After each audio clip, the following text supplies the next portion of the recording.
America ও ইসরায়েলের পুনরায় Iran আক্রমণ কতটা বাস্তবসম্মত সে বিষয়ে আমরা কয়েকটি বিষয়ের উপর আলোকপাত করলে আমাদের মধ্যে একটি স্পষ্ট ধারণা গড়ে উঠতে পারে। যেমন ইরানের ভৌগোলিক গুরুত্ব, ইরানের খনিজ সম্পদ, চীনের কাছে ইরানের গুরুত্ব, ইরান রাশিয়ার দ্বিপাক্ষিক সম্পর্ক এবং আমেরিকা ও ইরানের মধ্যে বিভিন্ন সত্য। প্রথমে আসি ইরানের ভৌগোলিক গুরুত্ব।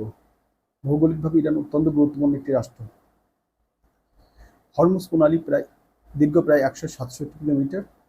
এর পূর্ব দিকে আছে ইরান। এর যে প্রস্থ তার দৈর্ঘ্য প্রায় 35 কিলোমিটার এবং উত্তরের এই প্রস্থের অর্ধেকেরও বেশি ইরানি ভূখণ্ডের মধ্যে পড়ে।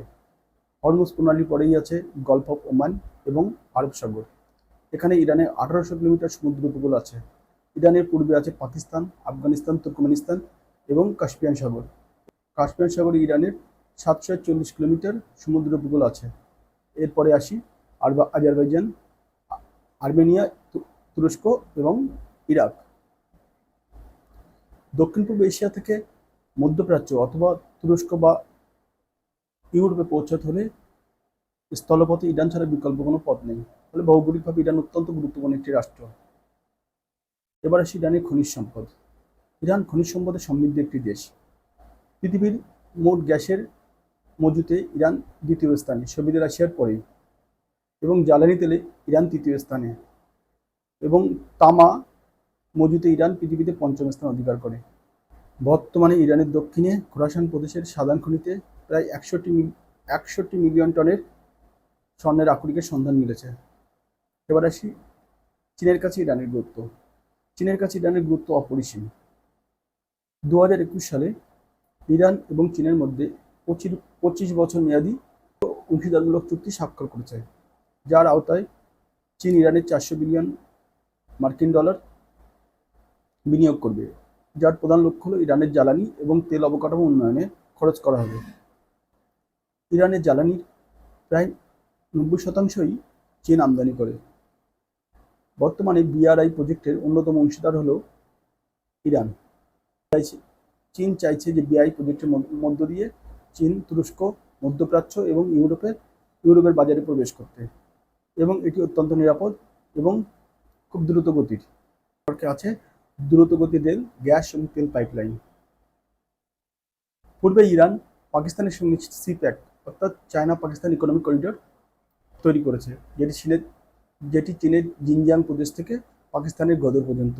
এটি হলো মহাসড়ক এবং এর সাথে তেল এবং গ্যাসের পাইপলাইন সংযুক্ত আছে। বিআরআই এবং সিপ্যাক প্রজেক্টে যে বিলিয়ন বিলিয়ন ডলার অর্থ খরচ করে বসে আছে, তার মূল কারণ হলো যে চীন তার আমদানি জ্বালানির প্রায় 100%ই ভারত মহাসাগর হয়ে মালাক্কা স্টেট দিয়ে আমদানি করে। এই ভারত মহাসাগরে আছে যুক্তরাজ্যের দেগো গার্সিয়া নৌ এবং বিমান ঘাঁটি, যেখান থেকে নৌ এবং বিমান ঘাঁটি। আমেরিকা ইরান আক্রমণের সময় এই দিয়াগো গার্সিয়া থেকেই তার B-2 বোম্বার উড়িয়ে ইরানের উপর আক্রমণ করেছিল। ফলে চীন যদি কখনো তার নৌ অবরোধের মধ্যে পড়ে পশ্চিমা শক্তি এবং আমেরিকার, সেক্ষেত্রে এই বিকল্প পথ হিসেবে এই বিআরআই এবং সিপ্যাককে কাজে লাগিয়ে তার জ্বালানি এবং তার আমদানি রপ্তানিকে সে টিকিয়ে রাখতে পারবে। যদি আমেরিকা ইরানের উপর কর্তৃত্ব প্রতিষ্ঠা করে, সেক্ষেত্রে চীনের যে বিআরআই প্রজেক্ট, সেই প্রজেক্ট মুক্ত করে পড়বে। এবং অন্যদিকে চীনের যে আরব সাগরের বিস্তীর্ণ উপকূলরেখা আছে, সেখানে যদি আমেরিকা কোনো নৌঘাঁটি স্থাপন করে, সেক্ষেত্রে গদরপথকে অবরোধ করা কোনো কষ্টের ব্যাপার না, এটি অত্যন্ত সহজ। ফলে কৌশলগত দিক থেকে ইরান চীনের কাছে অত্যন্ত গুরুত্বপূর্ণ একটি রাষ্ট্র। এবার আসি ইরানকে চীন এই মুহূর্তে কী কী দিচ্ছে।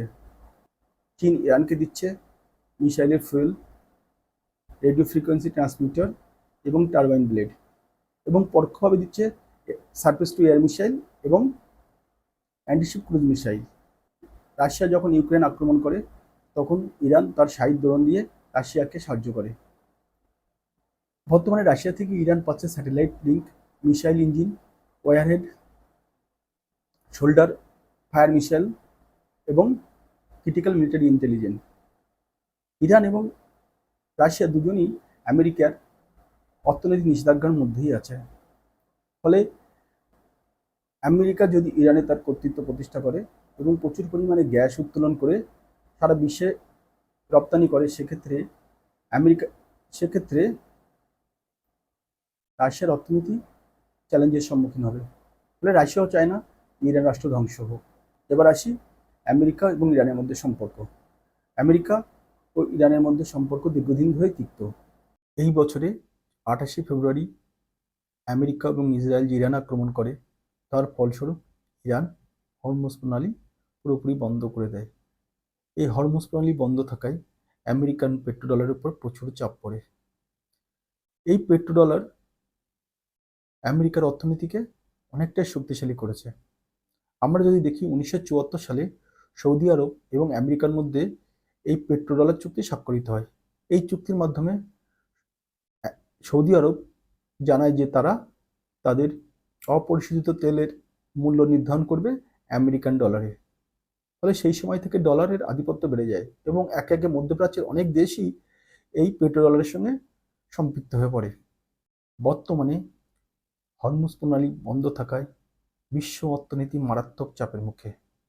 ফলে আমেরিকা চেষ্টা করছে হরমুজ প্রণালীর ব্লকেজকে তোলার, এবং একই সাথে আমেরিকা ও ইরানের মধ্যে যে আলোচনা চলছে সেখানে আমেরিকার দাবি হলো ইরান তার ইউরেনিয়াম তৃতীয় কোনো দেশের হাতে জমা করবে, এবং একই সঙ্গে ইরানের দাবি হলো যে মধ্যপ্রাচ্য থেকে আমেরিকাকে পুরোপুরি চলে যেতে হবে। আমেরিকাকে ইরান আক্রমণের হুমকি দিয়েই ক্ষান্ত থাকতে হবে। আমেরিকা ও ইসরায়েলের পক্ষে এই মুহূর্তে ইরান আক্রমণ করা কখনোই সম্ভব নয়। আর যদি আমেরিকা এই ভুল আবার করে তাহলে ইসরায়েল সহ মধ্যপ্রাচ্য আগুনে পুড়ে ছারখার হয়ে যাবে। ফলে ইতিহাসে ইরান যুদ্ধই হয়তো আমেরিকার পতনের মূল কারণ হয়ে দাঁড়াবে।